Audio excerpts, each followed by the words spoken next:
কিন্তু আমরা পিছিয়ে আছি। গত স্যার ক্লাসে করছে স্যার করছে গত ক্লাসে পাই নাই তো এখন আমরা। করছে ভাই, আপনার মেইলটা চেক করেন।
গতকালকে মানে গত যে লেকচার ছিল ওই লেকচারের সাথে দেখেন। এটা একটু গ্রুপে শেয়ার করে দিলে তো সবার জন্য ভালো হয় পেতে। না স্যার, আমার মেইলে আসলে আজকের এই ক্লাসটা গ্রুপেও দেওয়া আছে। আজকের থেকে নিয়ে নিয়ে গ্রুপেও আছে। স্যার এটা লেকচার নাম্বার কত স্যার, এটা যেটা দেখাচ্ছেন এখন? এই স্যার লেকচার নাম্বার 12, এটা দেখেন একটু। লেকচার তো আপনাকে প্রতিদিনই বলা হয়, তো মেসেজ দেয় না, আপডেট ওখানে লেখা থাকে কত নম্বর লেকচার। চ্যাপ্টার 4 স্যার ওই যে 12 নাম্বার লেকচার আমাদেরও আসে। 13 লেকচার নাম্বার 13। না স্যার, আপনার শীটে লেখা sir lecture 12 sir. Today we will start new chapter. We have already completed 3 chapters. Ethics and business, ethical conflict. Chapter number 3, corporate governance. The previous 3 chapters will carry 35% weightage of your exam marks. Today's chapter, another new chapter, comparison of English law with alternative legal systems. This is a very small chapter, so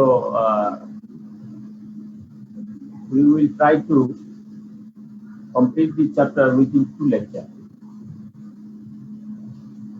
Because previously we have lost 1 lecture.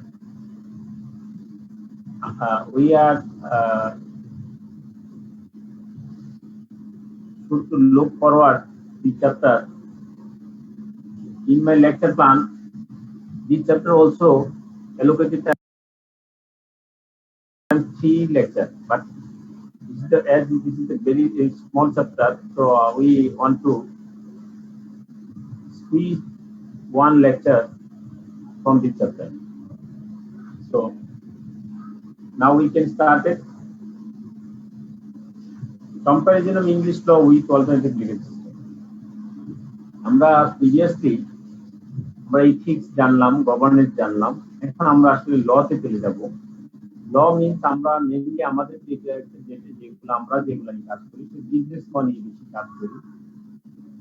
Business law or commercial law or related with contract, those will be the more emphasized, and the process of finance, administration of the company finance, etc. will be more emphasized. But before go to your narrow sense or your short sense as a businessman, as a people, as a citizen of the country, you should know some law which control your society. this is the topics which will influence, which will control you and your society. This is called legal system. Because আমরা প্রথম থেকে আমরা জানছি legal সিস্টেমের বাইরে আসলে আমরা কোনো কিছু কি করতে পারতেছি না। ঠিক বললাম ইথিক্স কেন ল এর লিগ্যাল সিস্টেমের চাইতে আরো আমার ওইটাকে আরো কি করার জন্য আপনাকে সচেতনতা আরো বৃদ্ধি করার জন্য আমরা গভর্নেন্স আসলো। গভর্নেন্সের চাইতে আরো কিভাবে আপনার মানসিকভাবে আপনি কিভাবে আরো স্ট্রং হতে পারেন সেগুলো নিয়ে ঠিক করলাম। এখন আমরা দেখবো যে এই আইনের কাঠামোগুলা, এই আইনের কাঠামোগুলো আমাদেরকে কিভাবে কন্ট্রোল করে, কাঠামোগুলো আমাদেরকে কিভাবে কন্ট্রোল করে। So here we see that those are two laws, civil law and criminal law. Civil law and criminal law.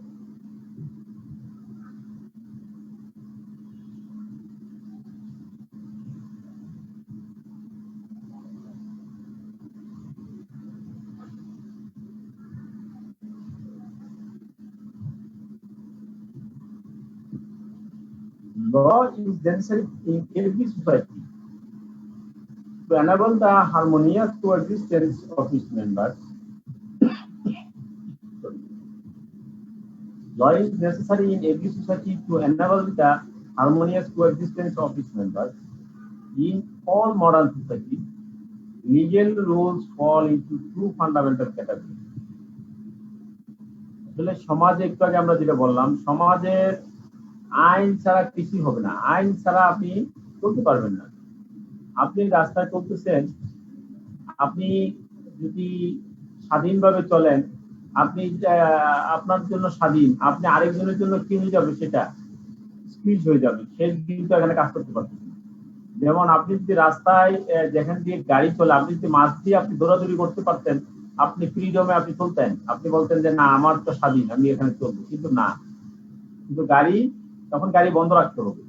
তাহলে কি হলো, গাড়ি চলবে না আপনি চলবেন, কোথায় দিকে আপনি চলবেন, এই যে জিনিসটা এটা বের করতে হবে কিসের মাধ্যমে, এটা আমরা ইউজ করি আইনের মাধ্যমে। তাহলে সমাজের এটা একেবারে নেরু সেন্সের এক্সাম্পল। আপনি সমাজের প্রতিটা ক্ষেত্রেই দ্বন্দ্বেই আপনার আইন ছাড়া কোথাও চলতে পারবেন না। এই জন্য বলা হয়েছে law is necessary in every society two enable the harmonious coexistence of its member. সমাজের যে সদস্যগুলো আছে তাদেরকে পারস্পরিকের সাথে আপনার সমন্বয় করে রাখার জন্য, মিল মহব্বতের ভিতরে রাখার জন্যই আসলে আইনের প্রয়োজন। In all modern societies, legal rules fall into two fundamental categories. মানে আধুনিক যে সামাজিকতা, এই সামাজিকতায় আপনাকে দুইটা ফান্ডামেন্টাল ক্যাটাগরি করা হয়েছে, একটা হচ্ছে ক্রিমিনাল ল আর একটা সিভিল ল। ক্রিমিনাল ল কি, সিভিল ল কি? এক ক্রাইম, ক্রিমিনাল ল হলো এখানে ক্রাইম থেকে ক্রিমিনাল, যারা ক্রাইম করে তারা হচ্ছে ক্রিমিনাল। এই ক্রিমিনালদেরকে প্রটেক্ট করার জন্য, ক্রিমিনালদেরকে আইনের আওতায় আনার জন্য যেই আইনটা আছে, যে লটা আছে, দিস ইজ কল্ড ক্রিমিনাল ল।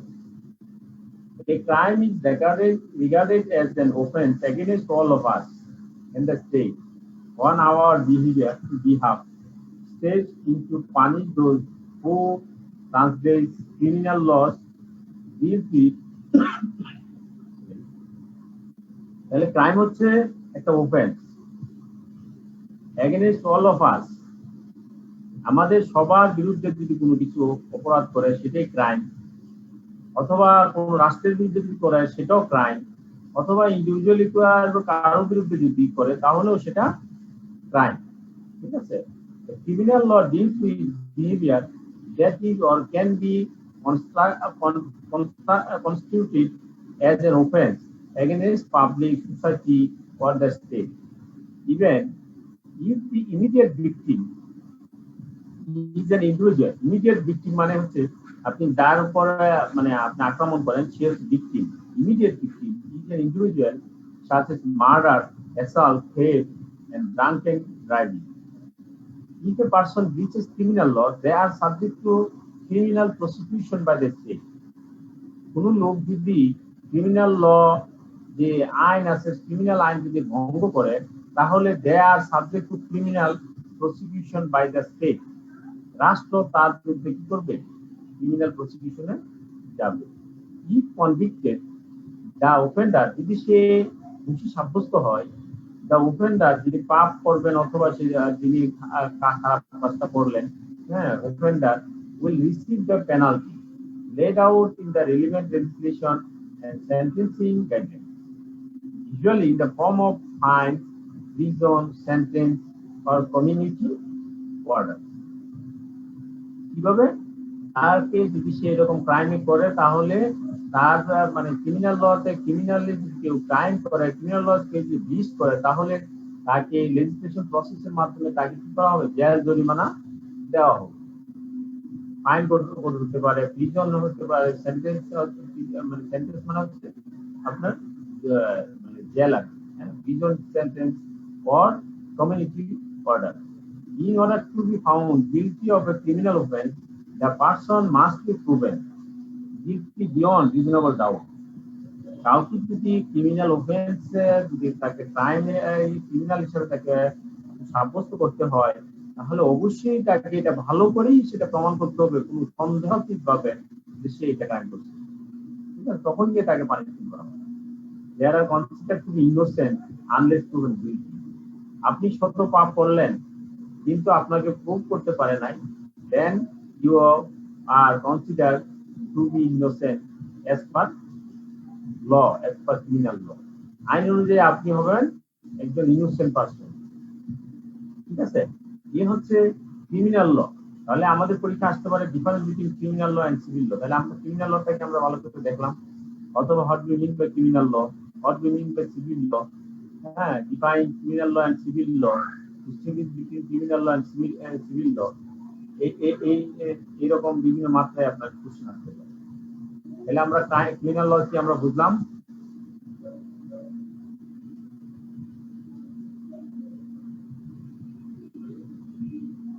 দেন বলা হচ্ছে civil law. Civil law sets out the rights and duties of citizen. Civil লটা কি? সিভিল ল হচ্ছে আপনার সরাসরি এরকম ক্রাইম করে না। আপনি যদি এরকম কোনো খারাপ কাজ করেন, আপনি এমপ্লয়ি যদি মালিকের কাছে কাজ ঠিক করতে না করে, আবার মালিক যদি এমপ্লয়ির উপর কোনো খারাপ কাজ বিহেভিয়ার করে, তাকে চাকরিচ্যুত করে, অথবা অন্যান্য আদার যেগুলো অর্থাৎ যেগুলার জন্য কম্পেনসেশন আছে, সেটা হচ্ছে সিভিল ল। হ্যাঁ, সিভিলাইজেশন থেকে আসলে সিভিল ল আসছে। যখন ফার্স্টলি ক্রিমিনাল ল ছিল, তারপর দেখলো যে না, ডে বাই ডে সভ্যতার কারণে বিভিন্ন সময় এই সভ্যতার জন্য আরো বিভিন্ন আইনের প্রয়োজন। সেইগুলোর কারণে সিভিল ল গুলা আরো ডে বাই ডে সেটা হচ্ছে, ডেভেলপ হচ্ছে এবং সেটা বেশি আরো ইমপ্রুভ করার চেষ্টা করা হচ্ছে। তাহলে সিভিল ল কি? Civil law sets out the rights and duty of citizen. আপনার সিটিজেন হিসেবে আপনার কি রাইট আছে, আপনার দায়িত্বটা কি, এই যে এইগুলার একটা সেট আউট, এগুলার সমন্বয় অনেকগুলা, যা আপনার দায়িত্ব কি, আপনার কর্তব্য, আপনার অধিকার কি, এই সবগুলা মিলে হয় সিভিল ল।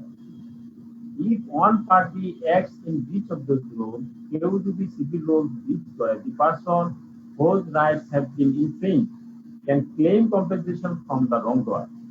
কেউ যদি সিভিল ল ব্রিচ করে এবং এর দরুন যিনি আপনার লজার হলেন, আপনি সিভিল ল ব্রিচ করার কারণে, অথবা আপনি যে কোনো লোক সিভিল ল ব্রিচ করার কারণে যিনি লজার হচ্ছেন, হ্যাঁ, he will be infringed, he has been infringed, can claim compensation for the wrongdoer. যিনি খারাপ কাজ করলেন সেটা সে কি করতে পারবে? ক্লেম করতে পারবে, কম্পেনসেশন ক্লেম করতে পারবে। It deals with behavior that constitutes an injury to an individual or other private party, such as corporation, such as insult, breach of contract, negligence resulting in injury. Negligence এর কারণে যদি কোনো injury হয় অথবা death হয় and property damage এক্সেট্রার কারণে আপনি কি হবে সিভিল ল। আপনি বিল্ডিং করতেছেন, বিল্ডিং এর ঠিকমতো আপনি প্রোটেক্ট না করে আপনি বিল্ডিং করতেছেন, রাস্তায় বিল্ডিং থেকে একটা ইট করে আপনি একজন লোক মারা গেল, this will be punished under civil law. ঠিক আছে, আপনার কোনো কেউ ইনজুরি হলো, আপনার যথাযথ চিমনি ব্যবহার না করার কারণে আপনার যে ফ্যাক্টরি, সেই ফ্যাক্টরির মাধ্যমে সমাজের সকল মানুষের আপনার কার্বন ডাই অক্সাইড বলেন অথবা আপনার এয়ার পলিউশন হচ্ছে, this is included under civil law. Civil law settles dispute between individuals and organisation. Civil law কি করে আপনার ইন্ডিভিজুয়াল এবং অর্গানাইজেশনের ভিতরে যে ডিসপুটস হয় সেগুলো সেটেল করে। And it often involves compensation being awarded. এবং অনেক ক্ষেত্রে কি করা হয়, সেক্ষেত্রে আবার আপনার কম্পেনসেশন যদি হয় সেগুলো অ্যাওয়ার্ডেড করা হয়। No one is sent to prison in a civil case. Civil কেসের কারণে সাধারণত কাউকে কি করা হয় না, প্রিজনে দেওয়া হয় না, জেল দেওয়া হয় না, তাকে কম্পেনসেশন দেওয়া হয়। But they may be left out of pocket if they are found liable for compensation. তাকে কম্পেনসেশন যে লাইবেল করা হয় তাহলে তার পকেট থেকে টাকা যাবে। This is called civil law.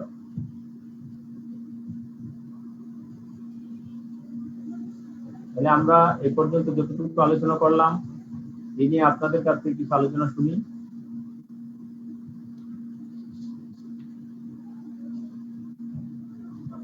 তাহলে আমাদের সোসাইটির জন্য ক্ষেত্রে কয়টা ল আমরা সাধারণত ব্রড ক্যাটাগরিতে? দুইটা law sir, criminal law and civil law. Civil law, right. What do mean by criminal law? Sir criminal law হচ্ছে একটা আইন, যে আইনটা হচ্ছে মূলত ক্রাইম নিয়ে স্যার আর কি আলোচনা করে, এবং ক্রাইম গুলো হচ্ছে স্যার ব্যক্তি এবং রাষ্ট্রকেন্দ্রিক হতে পারে।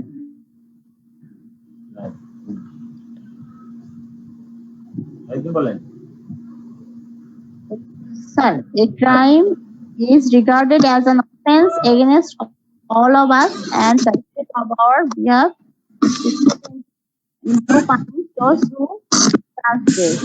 Sir, criminal lawটা হচ্ছে মানে থেফটের মাধ্যমে হয়, মার্ডারের মাধ্যমে হয়, বিভিন্ন ভাবে হয়। এর জন্য তার পানিশমেন্ট দেওয়া হয়। আর যদি ইনোসেন্টও হয় তারপরেও তাকে, তার বিরুদ্ধে যদি প্রমাণ থাকে তবে তাকে গিলটি প্রমাণ করা হয়।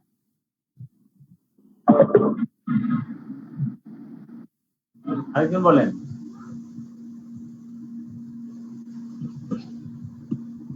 Sir, criminal law deals with behavior that is or can be construed as an offense against the public, society and state.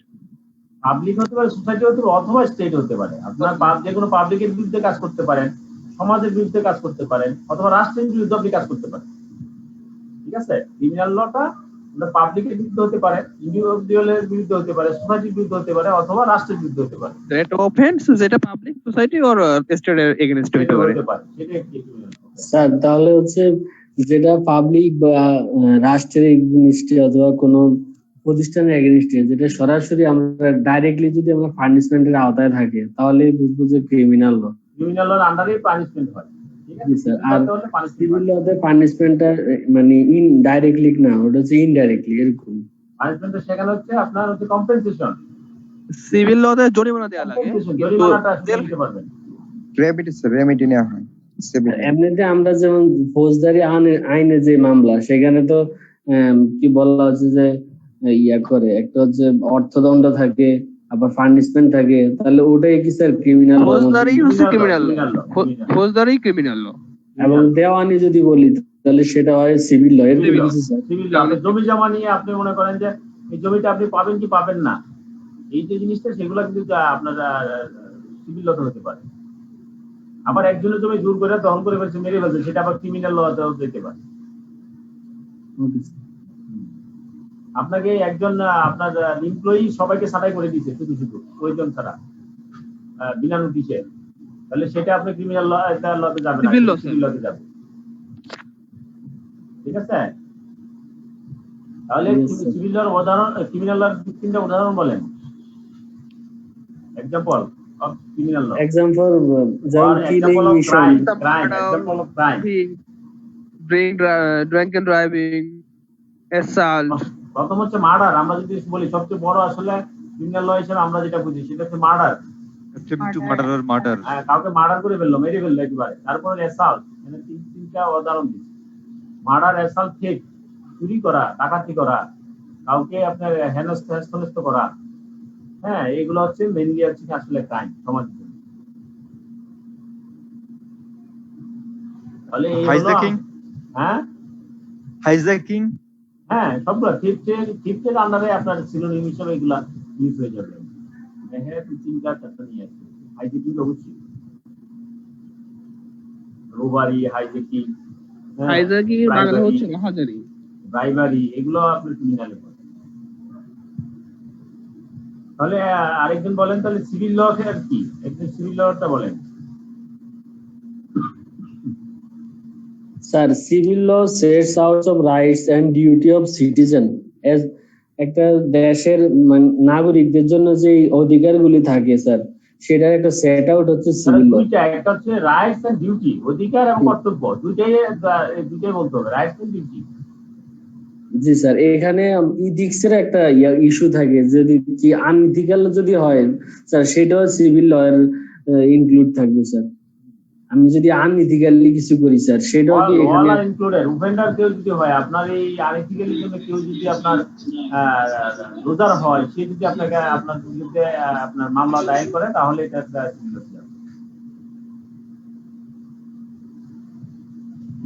যদি কেউ একটা কোম্পানির টাকা মেরে দিল, হ্যাঁ, সিভিল ল হবে না ক্রিমিনাল ল হবে?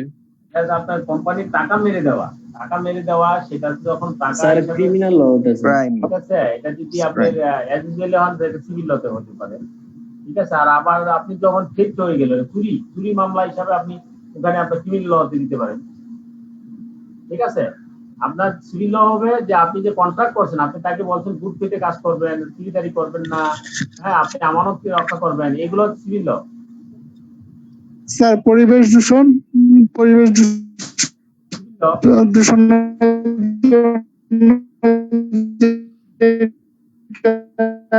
হবে।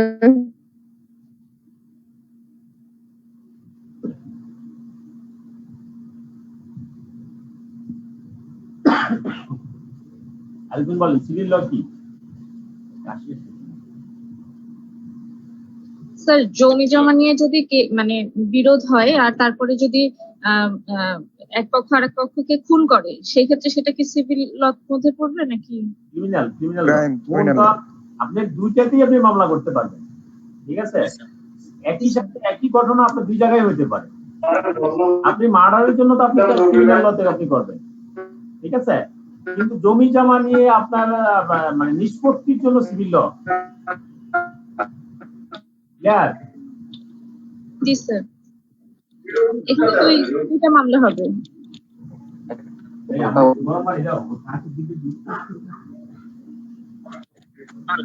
সিভিল লয়ে কি কোনো ধরনের শাস্তির ব্যবস্থা হয়?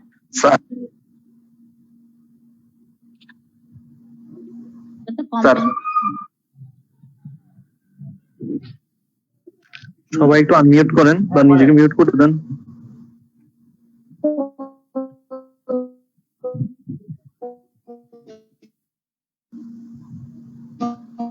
স্যার, হ্যাঁ,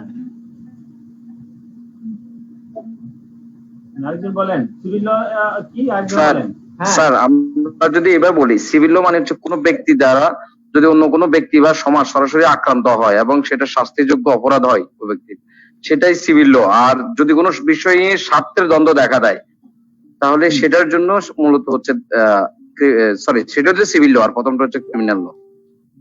ক্রিমিনাল ল এরকম বা না। সশস্ত্র যদি ক্রাইম মনে হয় তাহলে এটা ক্রিমিনাল ল।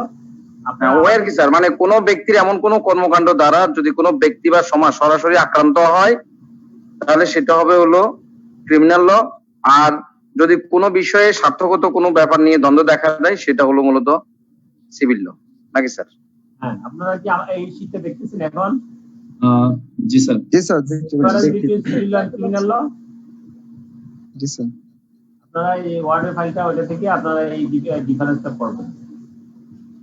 স্যার, আমি কি এইভাবে বলতে পারি না, যেখানে অধিকার ও দায় দায়িত্ব, অর্থ ঋণ সংক্রান্ত যাবতীয় মামলা বা যাবতীয় মোকদ্দমাকে সিভিল ল বলা যায়?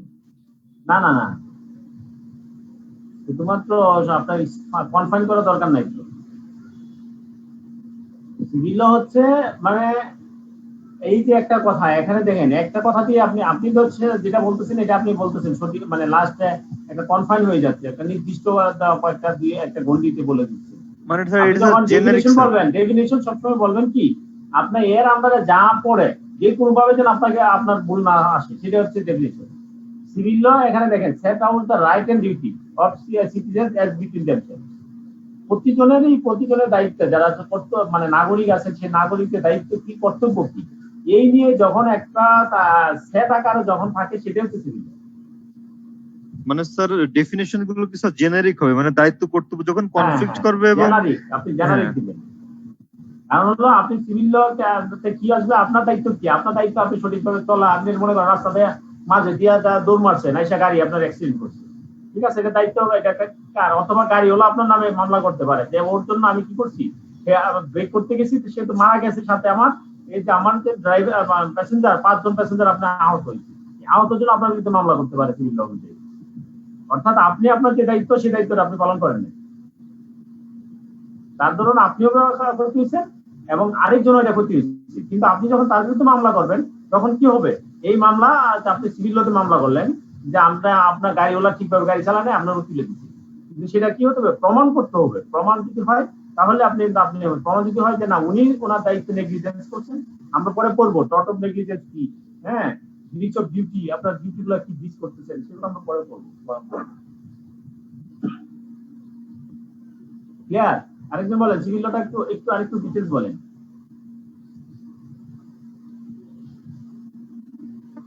Civil law set out of the right and duties of citizens as between themselves. Sir, এটা হচ্ছে আপনার একজন বলেন one party act in these of these rules, the person whose rights have been infringed can claim on আপনি যদি কোনো rules, যে কোনো লোক যদি রুলস ভঙ্গ করে, ওই যেমন একটু আগে বললাম, আমি রুলস হচ্ছে কি আমি যেমন রাস্তা সাইডে দিয়ে ফুটপাথ দিয়ে আঁকবো, এখন আমি রুলস ভঙ্গ করছি, এর জন্য অন্য কারোর যদি কোনো ক্ষতি হয় এবং সেটার জন্য সে যদি কোনো আপনার কম্পেনসেশন চার্জ ক্লেম করে, তাহলে এটা হচ্ছে কি আপনার তাকে দিতে হবে, এটা হচ্ছে civil law.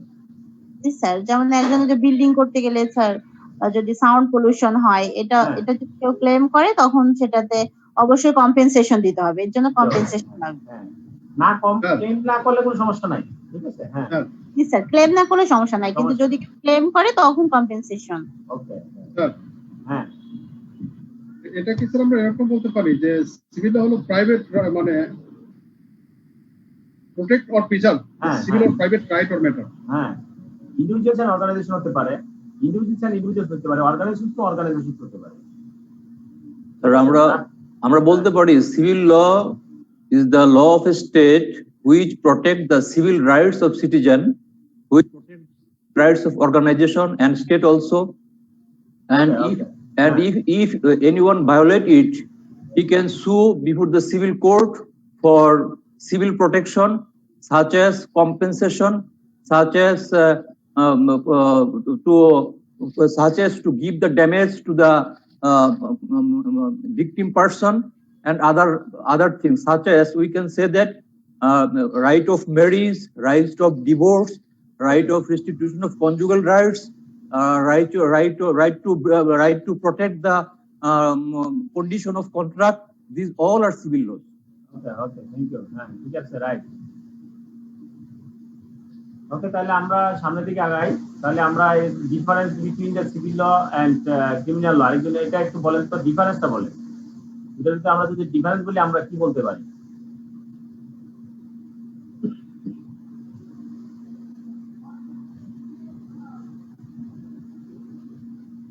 Difference between civil law and criminal law, or criminal law and civil law.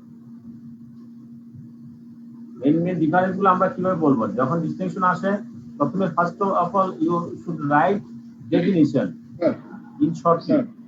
হ্যাঁ বলেন। সিভিল লটা হলো স্যার যেটা বললাম protect and preserve the right of the civil, আর ক্রিমিনাল ল যেটা করে স্যার, এটা হলো একটা আপনার লিমিট, আমার যে সেটি অ্যাকসেপ্টেবল লিমিট অফ কন্ডাক্ট আছে, এটা যদি কেউ ভায়োলেট করে তখন সেটা হবে sir criminal law, that harm to other or country. হ্যাঁ, বাস নেটওয়ার্কের সমস্যা করতেছি।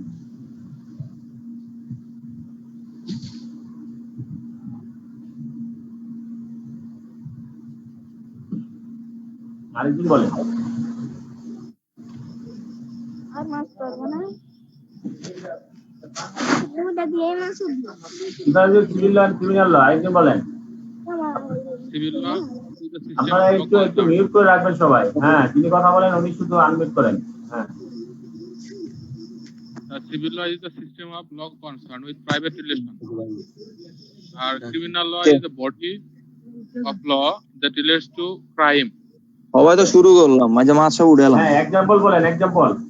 প্রথমে ডেফিনিশন দিবেন, তার পরবর্তীতে ওইটার কারা কারা এর আওতাধীন পরে নেক্সট বলতে পারেন। আপনি দুইটা একটা এক্সাম্পল কিছু বলবেন। সিভিল লর এক্সাম্পল বলেন আর ক্রিমিনাল লর এক্সাম্পলটা বলেন।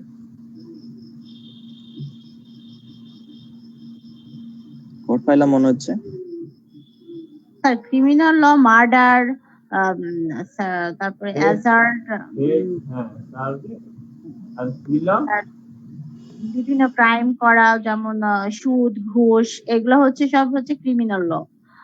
আর সিভিল ল ইজ রাইট, মানে অধিকার এবং দায়িত্ব, এই দুটার অধিকার এবং দায়িত্ব বোধ বলা আছে কিন্তু এই যে আপনি এই যে কি হতে পারে, মানে এক্সাম্পল হচ্ছে সাজেস্ট ইনসাল্ট, কিছু কন্ট্রাক্ট, নেগলিজেন্স,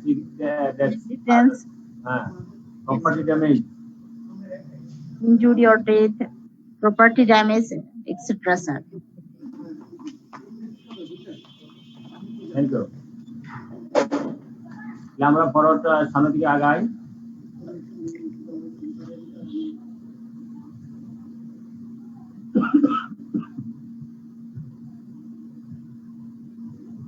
আসলে চ্যাপ্টারটা যে নাম, যেহেতু আমরা সীমা টেক্সট বুক থেকে আমাদের সীমার সিলেবাসে আমরা পড়ি, সেক্ষেত্রে আসলে এটা ইংলিশ ল চ্যাপ্টারটার নাম হচ্ছে, যে চ্যাপ্টার সীমা বইতে আছে টেক্সট বুক আছে, সেটা আমরাও সেটা যদিও আমরা সেটা পড়বো বাংলাদেশ পার্সপেক্টিভ। ঠিক আছে, বাংলাদেশের আইন, সিভিল ল কি, ক্রিমিনাল ল কিরকম, সেগুলো আমরা একটু চেষ্টা করবো এতে নার্সাল হিসাবে দেখার জন্য। আমরা আসলে ডিটেলস আসলে দেখতে পারবো না, 10 নম্বরের জন্য আমরা শুধুমাত্র একটু এ সম্পর্কে একটু জেনে রাখলাম। এটাই হলো আসলে আমাদের মূল উদ্দেশ্য। এখানে আমরা দেখবো হচ্ছে যে sources of English law. English law আমরা যে বলছি, English law with alternative legal system, আসলে তাদের দেশের আইন যেহেতু এটা ইংল্যান্ডের, যেহেতু তারাই কিন্তু আসলে চ্যাপ্টারটার নাম তারা দিচ্ছে English law with alternative legal system. ঠিক আছে, তাহলে আমরাও কিন্তু তাদের ওইটাই পড়তে হচ্ছে। আমরা সীমা টেক্সট বুকটা দেখবো, আপনারা এই চ্যাপ্টারের জন্য আপনারা ওখান থেকে দেখবেন। আর হলো আমি যে শীট দিচ্ছি, শীটটা দেখলেই হবে। এটা খুব ছোট চ্যাপ্টার, 10 নম্বরের পরীক্ষায় থাকবে। খুব বেশি থাকে না, শর্ট থাকে। In our country follow the English law, আমাদের দেশে ইংলিশ ল ফলো করে, এই জন্য আসলে আমরাও কি তাদের ইংলিশ লটা আমরা দিতে পারি। এই জন্য আসলে সীমা টেক্সট বুকটা আমি রাখছি, তাদের এখান থেকে আমরা পড়তে পারি অসুবিধা নেই। কারণ বাংলাদেশের যত আইন মোটামুটি ম্যাক্সিমাম 95% উপরে ইংলিশ আইন। ইংল্যান্ডের ব্রিটিশ আইন নিয়ে বাংলাদেশের প্রযোজ্য আছে, একটা এক্সেপশনাল দু একটা আইন আছে, যেমন হচ্ছে আপনার সম্পত্তি বন্টনের ক্ষেত্রে শরিয়া ল আছে, শরিয়া ল থেকে কিছু আছে, যেগুলো আমরা শরিয়া লটা আমরা পড়বো। শরিয়া ল পার্ট দিয়ে in our country follow the English law. The sources of English law are, আমাদের তাহলে ইংলিশ ল সোর্সগুলো হচ্ছে কাস্টম, কমন আর কেস ল। 5টা সোর্স এখানে বলা আছে। ইংলিশ ল এর 5 সোর্স হচ্ছে 5টা, হচ্ছে কাস্টম, কমন, কেস ল। কাস্টম মানে হচ্ছে, অর্থাৎ এগুলো সিনোনিম আর কি, কাস্টম, কমন, কেস ল। কেস ল মানে আপনি আগে এরকম ঘটনা ঘটছে, সেটা কেস ল। কমন ল মানে এটাও একই জিনিস বোঝাচ্ছে যে এইরকম ঘটনা, সেম ঘটনা আসছিল, this is the common, common law. Custom, custom মানে ইন জেনারেল, ঠিক আছে, ইন জেনারেল ঘটনা, এটা হচ্ছে কাস্টম। তার মানে হচ্ছে প্রথম সূত্র হচ্ছে কাস্টম, কমন ও কেস ল। আপনি যদি এরকম হয় কোন একটা আইন যে আগে এই আইনের শাস্তি, হ্যাঁ, মৃত্যুদণ্ড দিচ্ছে, তাহলে এখনো কি ওইটা মৃত্যুদণ্ড? আগে ওই এই অপরাধ করছে, এই অপরাধের রেজাল্ট হচ্ছিল, এই ক্রাইমের রেজাল্ট ছিল আপনার 5-10,000 টাকা জরিমানা, 10,000 টাকা জরিমানা। এবারও আগে যেহেতু এরকম ঘটনা ঘটছে, সেই ঘটনার রেফারেন্স ধরে আপনি আইন, এটি একটা আইন হয়ে যেতে পারে। তাহলে ফার্স্ট পার্ট হচ্ছে কাস্টম, কমন আর কেস ল। সেকেন্ড পার্ট হচ্ছে ইকুইটি। ইকুইটিটা হচ্ছে আপনার এই যে কমন কাস্টম, এখানে যেটা বলা আছে যে আপনার কমন আগে হয়েছে এটা হয়ে গেল, সেটা না, এটা উল্টাটা আছে। দুইটাই জাস্টিফিকেশন দিতে হবে, শুধুমাত্র আগেরটা হয়েছে এখন হয়ে যাবে তা না। তখনকার ঘটনার প্রেক্ষাপট কি, তখনকার কি কিসের জন্য হয়েছিল, তখন 5 বছর আগে সিভিলাইজেশন, বর্তমানে সিভিলাইজেশন এক না।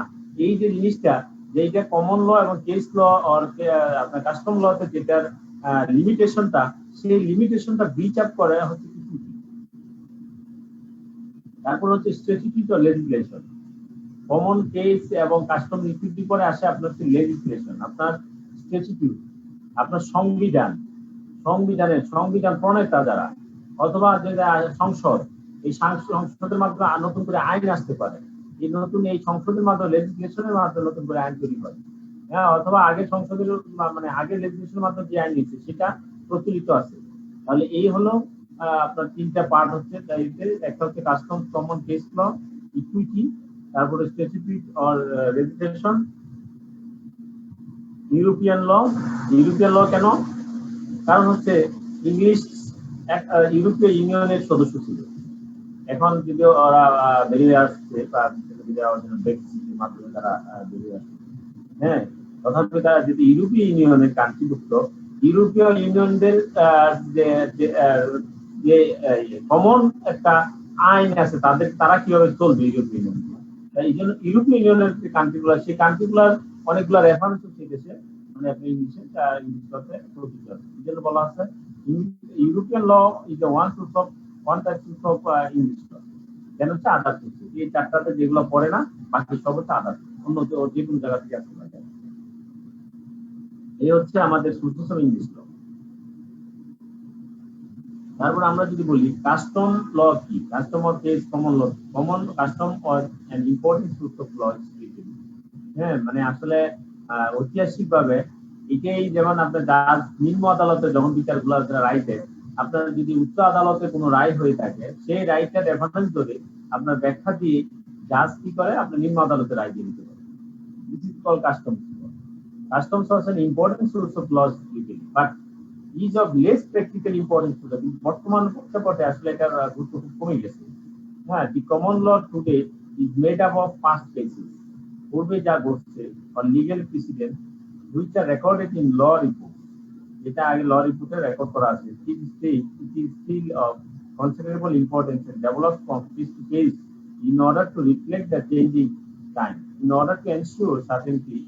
The legal principles which are pronounced by the higher court are binding on the lower courts under the doctrine of the judicial precedent. আমরা doctrine of judicial precedent পড়বো পরে। আমাদের জুডিশিয়াল প্রেসিডেন্টের যে ডক্ট্রিন, যে নিয়ম অনুযায়ী, সেই নিয়ম অনুযায়ী আপনার হাইকোর্ট যে রায়টা ঘোষণা করে, সেই রায়টা লোয়ার কোর্ট দ্বারা তারা মানতে বাধ্য। এটা এই যে প্রসেসটা, সেটাকে বলছে doctrine of judicial president.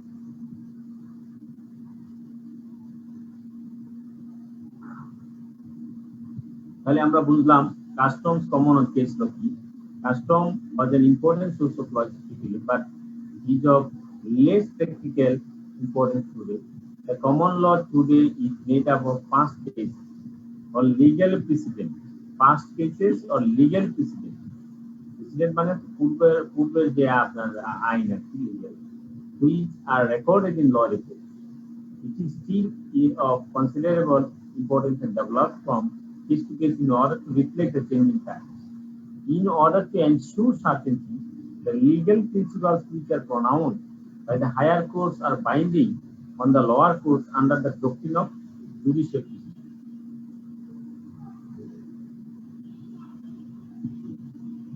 Then equity. Equity was developed by the Court of Chancery to fill in gaps in the common law. Common লর যে গ্যাপ গুলা ছিল সেগুলা ফিল আপ করার জন্য কোর্ট অফ চান্সারি আসলে এটা ডেভেলপ করছে।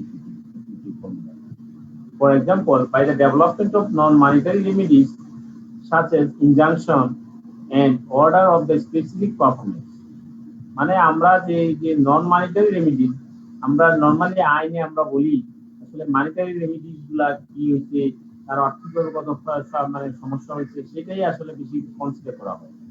নন মানিটারি যে রেমিডি হতে পারে সেইগুলা আপনি এখানে নিয়ে আসেন, তাহলে সেই কথাটা নিয়ে আসতে হচ্ছে ইকুইটির মাধ্যমে। ঠিক আছে, সাথে ইনজাংশন বা কোনো ধরনের ইনজাংশন দেওয়া হয় অথবা অর্ডার স্পেসিফিক পারফরমেন্স নির্দিষ্ট একটা আপনার কি পারফরমেন্স করলেন সেটার উপর অর্ডার দেওয়া হয়, সেগুলো ইকুইটির মাধ্যমে দেওয়া হয়।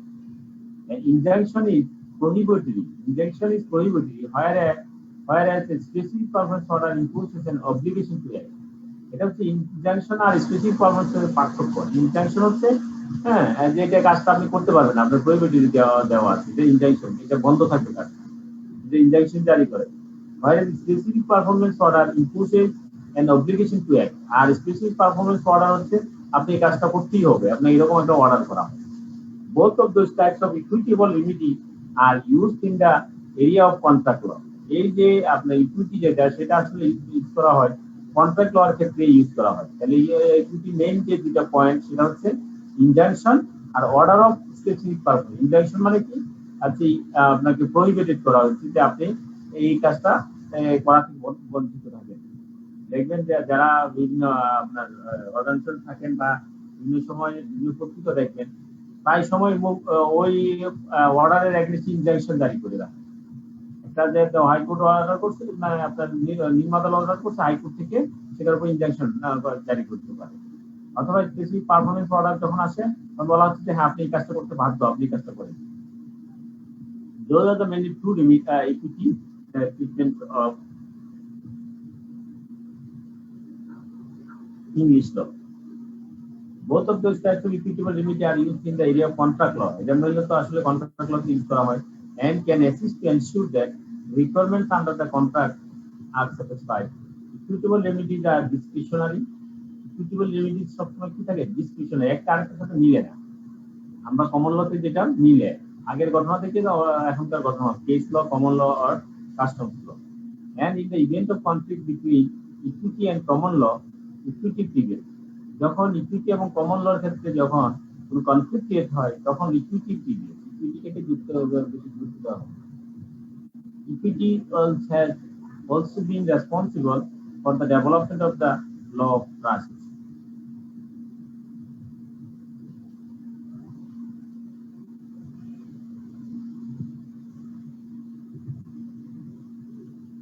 তাহলে আপনার পরীক্ষায় এরকম আসতে পারে difference between equity and common or customs law.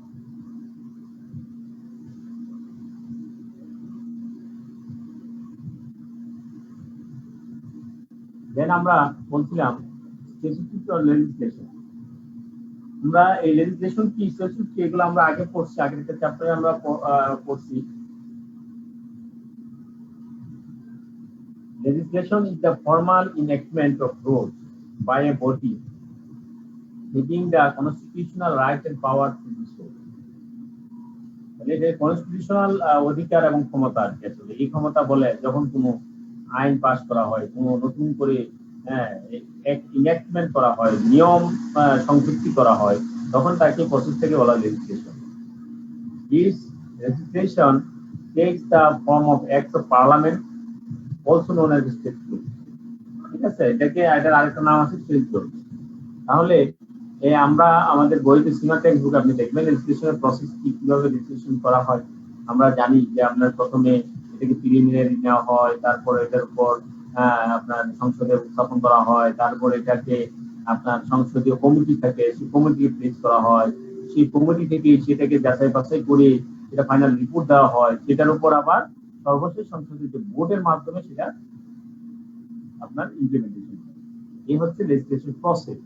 আপনার প্রসেস যদি তার সম্পর্কে দেখতে চান তাহলে আপনার বই থেকে দেখে নিন।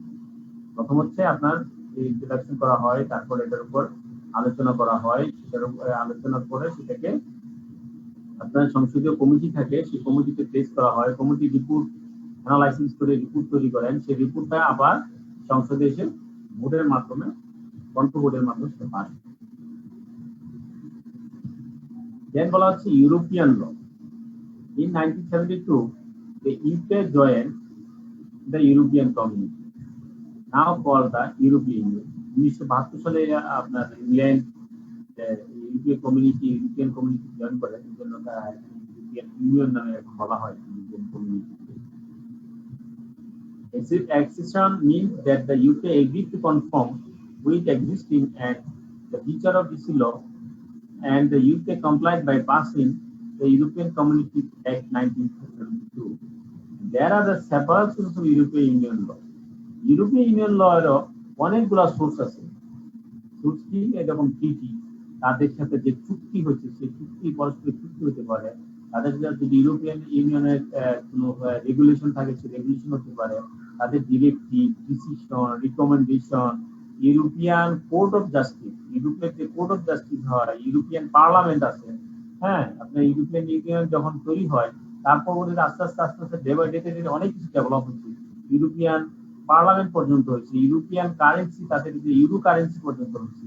হ্যাঁ, এরকম সবগুলাই কি তাহলে এই সব কান্ট্রির ভিতরে যতগুলো রুলস রেগুলেশন আছে সব রেগুলেশন সবগুলো কান্ট্রি তারা মানিয়ে নিতে হবে। এই হচ্ছে another sources of English law, European law. European source গুলা কি, ইউরোপিয়ান ইউনিয়নের সোর্স গুলো হচ্ছে আবার এটা আলাদা। হ্যাঁ, ইউরোপিয়ান ল এর সোর্স গুলো হচ্ছে the treaty, regulation, directive, decision, recommendation, European Court of Justice, European Parliament. Then বলা হচ্ছে আদার সোর্সেস। আমরা উপরে যে চারটা সোর্স বলছি সেই চারটা সোর্সের ভিতরে না পড়ে বাকিগুলো হচ্ছে, বাকি যতগুলো আইন আছে সবগুলো হচ্ছে other source. It may be that there is no English precedent to apply to a case be decided by the court. In that event, the barristers arguing that case may seek to rely on a precedent decided by a court in another common law jurisdiction, such as Australia, Canada, Singapore, or other Commonwealth countries. Such an event is rare, however, and lawyers will resort to other sources of law only in the absence of the above sources. অর্থাৎ আপনার দেশের কোনো একটা আইন barrister অন্যান্য দেশের, হ্যাঁ, এগুলা নিয়েও সে বলতে পারে, যেমন অস্ট্রেলিয়া, কানাডা, হ্যাঁ, সিঙ্গাপুর অথবা কমনওয়েলথ, হ্যাঁ, কান্ট্রি, এইসব দেশ, অন্যান্য দেশের এগুলা নিয়েও কি করতে পারে, রায় দিতে পারে। সেই রায়টা যদিও কম, খুবই রেয়ার বলতেছে, কিন্তু তারপরেও যদি অন্যান্য ক্ষেত্রে যদি কোনো রায় দেয়, যেগুলো যদি উপরে যে সেগুলোতে না থাকে তখন এই কিছু বলা হবে আদার সোর্স। ঠিক আছে, এই ছিল আমাদের সোর্সেস অফ ইংলিশ ল।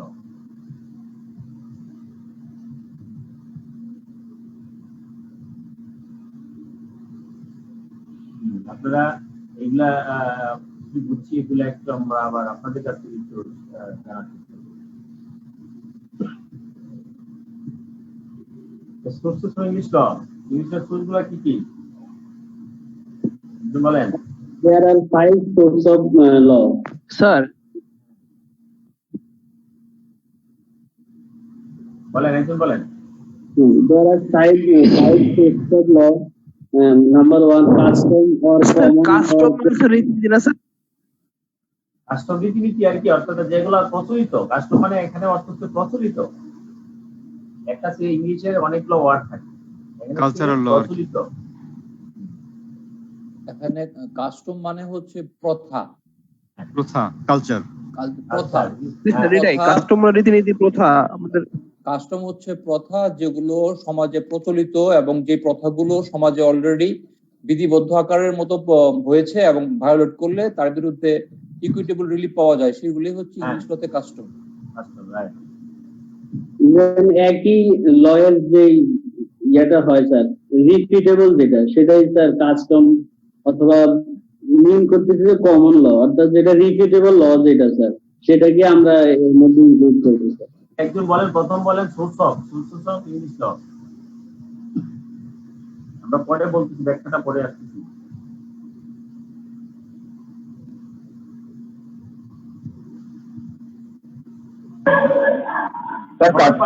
হ্যাঁ বলেন। ইংলিশ ল স্যার 5 ধরনের স্যার। প্রথমটা হচ্ছে যে কাস্টম, কমন, ইংলিশ ল। কাস্টম হচ্ছে যে স্যার বিধিবদ্ধ যে নিয়ম সমাজের যেটা, তারপর ইকুইটি, তারপর স্ট্যাটিউট, লেজিসলেশন, তারপর ইউরোপিয়ান ল, তারপর হচ্ছে যে আদার সোর্সেস। আরেকজন বলেন source of English law. Sir custom, হ্যাঁ বলেন। Custom, equity, statutory legislation, European law, other sources. তাহলে আমরা 5 সোর্সেস অফ ইংলিশ ল, ইংলিশের 5টা সোর্স। হ্যাঁ আরেকজন বলেন তো দেখি। Custom, common, case law, equity, legislation, European law and others law. আদার Sorry, sir. তাহলে আমরা তারপরে একজন বা আমরা জানতে চাবো যারা বলেন নাই তাদের মধ্যে থেকে বলেন। অনেক কিন্তু পার্টিসিপেন্ট তো অনেক, 124 জন। আমি কথা শুনি মাত্র 4 থেকে 5 জনের ভিতরে। ওনারা কি আপনারা কি অ্যাটেন্ডেন্স জন্য দিয়া বসে থাকেন কিনা আমি বুঝি না। বলেন কাস্টমস আর কমন আর কেস ল বলতে আমরা কি বুঝছি? যারা পার্টিসিপেন্ট করেন না তারা থেকে একজন বলেন। Sir, custom was an important source of law historically. Sir, ঐতিহাসিকভাবে প্রথা আইনের একটি প্রধান উৎস হিসেবে স্যার কাজ করে আসতেছে। ইংলিশ ল স্যার, ইংলিশ ল প্রায় সম্পূর্ণটাই মানে স্যার অধিকাংশ হচ্ছে প্রথা ভিত্তিক, কিন্তু স্যার বর্তমান সময়ে দেখা যাচ্ছে স্যার প্রথা থেকে বেরিয়ে but in present situation customs is less practical important today. The common law today is made up of past cases. Sir, common law তে দেখা যায় স্যার প্রেসিডেন্ট বা হচ্ছে স্যার ঐতিহাসিক যত কেসের রায় হয় তা অনুসরণ করে বর্তমান আইন বর্তমান রায়গুলো স্যার প্রদান করা হয়। থ্যাংক ইউ আরেকজন বলেন। কমন ল বলেন। আচ্ছা স্যার, কমন লটা স্যার আমরা এভাবে বলতে পারি না যে স্যার ইংল্যান্ডের রাজসভা, হাউস অফ কমন, যে ল গুলো তারা প্রবর্তন করতেছিল সেগুলোকে স্যার আমরা কমন ল বলতে পারি স্যার? না, আইনগুলো কমন ল না। কমন ল গুলো হচ্ছে স্যার কাস্টম থেকে পরবর্তীতে এগুলো ডেভেলপ করেছে ইংলিশ ল এর মধ্যে স্যার চ্যান্সারি কোর্ট কর্তৃক যে সমস্ত কিছু নির্দেশনা আছে, নির্দেশনা পরবর্তীতে আইনের মতো একটা মর্যাদায় পর্যবসিত হয়েছে, সেগুলো হচ্ছে কমন ল। আর কেস ল হচ্ছে ইংলিশ লিগ্যাল সিস্টেমে হচ্ছে স্যার জাজমেন্ট ল। কেস ল, কমন ল, কাস্টমস ল শুধুমাত্র আগে যে হয়েছে সেটাই যে হবে তা না। বর্তমানে মনে করেন যে বাংলাদেশে হাইকোর্ট এখন একটা রায় দিল, সুপ্রিম কোর্ট রায় দিল, ঠিক আছে? এই সুপ্রিম কোর্টের রায়টা যদি আপনার মনে করেন ডিস্ট্রিক্ট জাজ অথবা আপনার দায়রা জজ আপনার যখন করবে রায় দিবে, সেটা সে রেফারেন্স আনতে পারে। This is called the case law or common law. না, আমাদের বাংলাদেশের সংবিধান অনুযায়ী স্যার বাংলাদেশ সুপ্রিম কোর্টের আপিল বিভাগের কোন সিদ্ধান্ত হাইকোর্ট এবং তার অধস্তন আদালতের জন্য বাধ্যকর, এবং এবং হাইকোর্টের ডিসিশন গুলো হচ্ছে অধস্তন আদালত গুলোর জন্য বাধ্যকর। এটা হচ্ছে আমাদের লিগ্যাল সিস্টেমে। কিন্তু আমাদের একটা হচ্ছে বাধ্য, একটা হচ্ছে হাইকোর্ট আপনাকে যদি অর্ডার করে তাহলে সেটা একটা বাধ্য অবশ্যই। আবার হাইকোর্ট কোন একটা রায় করছে সেটাকে রেফারেন্স ধরে আপনার নিম্ন আদালত ইচ্ছা করলে রায় দিতে পারে, ওইটা হচ্ছে কমন ল কেস। স্যার অনেক সময় হাইকোর্ট স্যার পর্যবেক্ষণ দেয়, বিভিন্ন রায়ের উপর পর্যবেক্ষণ দেয়। সেই পর্যবেক্ষণের কথা আমি বলতেছি না, এখানে পর্যবেক্ষণ না, হাইকোর্ট যে রায় দিছে সেই রায়টা যদি রেফারেন্স ধরে আপনার নিম্ন আদালত যখন রায় দেয় সেটাকে বলা হচ্ছে কেস ল আর কমন ল। ক্লিয়ার? যেমন আমি আপনাকে পড়াচ্ছি, আমি আইসিএম এর কোনো যদি কোনো মানে যেগুলা আপনার নিয়মে নাই, এখানে নাই, কিন্তু আমি সেটা কোনো ঘটনা ঘটছে এবং সেটার জন্য শাস্তি হয়েছে, সেটা আমি রেফারেন্স দিলে আমি বলতে পারি, কিন্তু আমার মাথা পড়ছে আইসিএম। জি স্যার, কেস ল গুলো হচ্ছে স্যার কোন উচ্চতর আদালত যে সিদ্ধান্ত দেয় সেই সিদ্ধান্তগুলো আমরা সেখানে প্রেসিডেন্ট হিসেবে এটাকে গণ্য করা হয়। আগে ঘটছে সেটাকে আমি গণ্য করতে পারি যে এরকম একটা সেম ঘটনা, আগের ঘটনা, সেই ঘটনা রায় এটা দিচ্ছে। জি স্যার, এটা হচ্ছে প্রেসিডেন্ট এবং সেই প্রেসিডেন্টকে অনুসরণ করে অধস্তন আদালতগুলো সিদ্ধান্ত দিবে। ওকে ওকে স্যার সেক্ষেত্রে কি কমন আর স্যার কেস ল দুইটা কি সেম? সেম সেম একই cinema. Sir doctrine of judicial president এটা একটু আরেকটু ক্লিয়ার করবেন? পরে ক্লিয়ার করব, এটা আমাদের একটা পার্ট আছে, আমাদের একটা পয়েন্ট আছে, পয়েন্ট পরে করব। ঠিক আছে, নেক্সট আরেকজন বলেন তাহলে। কাস্টমস এর কমন আর কেস ল ক্ষেত্রে আমরা অনেক কথা বললাম, আশা করি কোনো সমস্যা হবে না। ইকুইটি সম্পর্কে একজন বলেন। স্যার ইকুইটি লটা হচ্ছে কমন লর যে গ্যাপটা আছে, যে একটু বন্ধ করে দিই, আবার দিচ্ছি না, অনেকেরই আপনার স্যার। হ্যাঁ এখন বলেন ইকুইটি।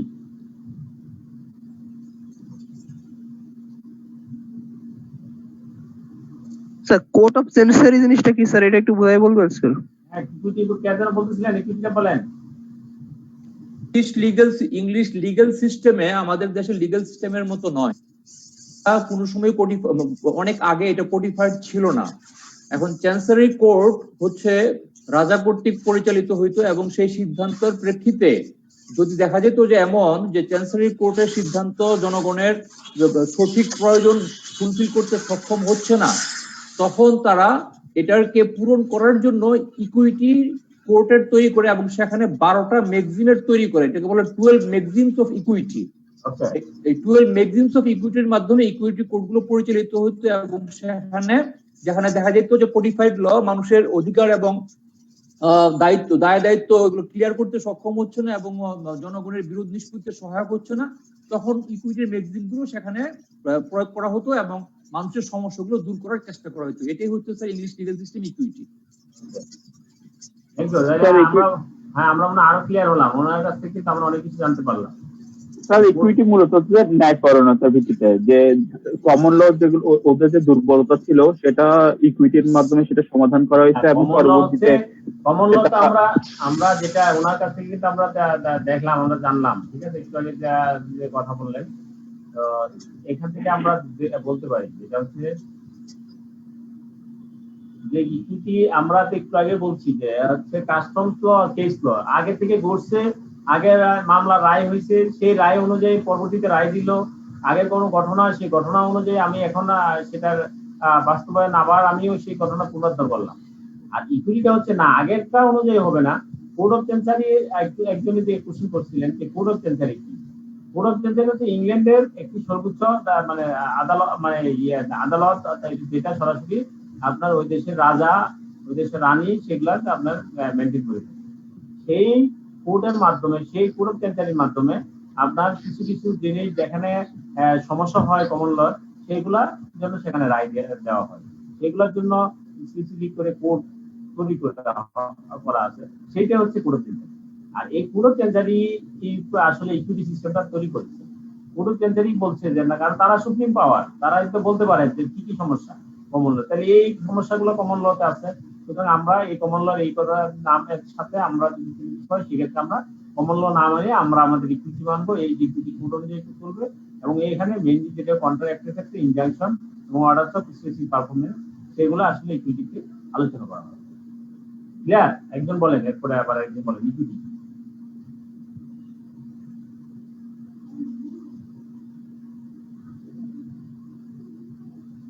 তাহলে একজন বলেন ইকুইটি মিন্স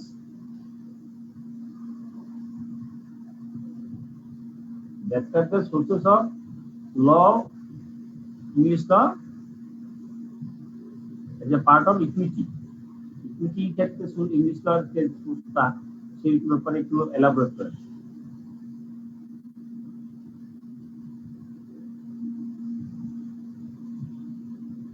ক্লিয়ার?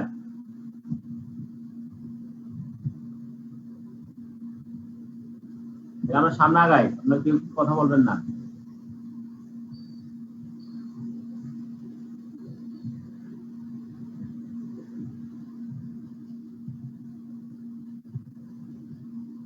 হ্যাঁ বলেন, ইকুইটি সম্পর্কে কিছু বলেন।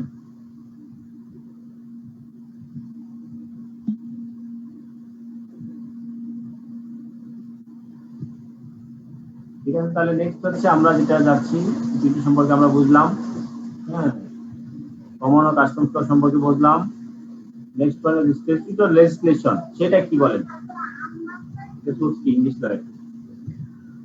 Legislation is related is power of government, যেটা হচ্ছে সরকার কর্তৃক নির্ধারিত হয়, সংসদ কর্তৃক বা রাষ্ট্রীয় যে আইন পার্লামেন্ট থেকে যেটা সৃষ্টি হয় সেটা হচ্ছে স্ট্যাটিউট অফ লেজিসলেশন।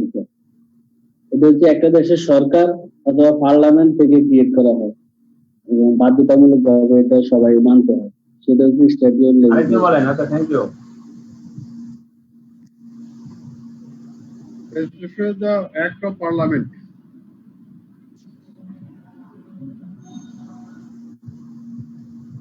এখানে প্রথমে দেখেন বলা আছে যে ফর্মাল ইনেক্টমেন্ট অফ রুলস।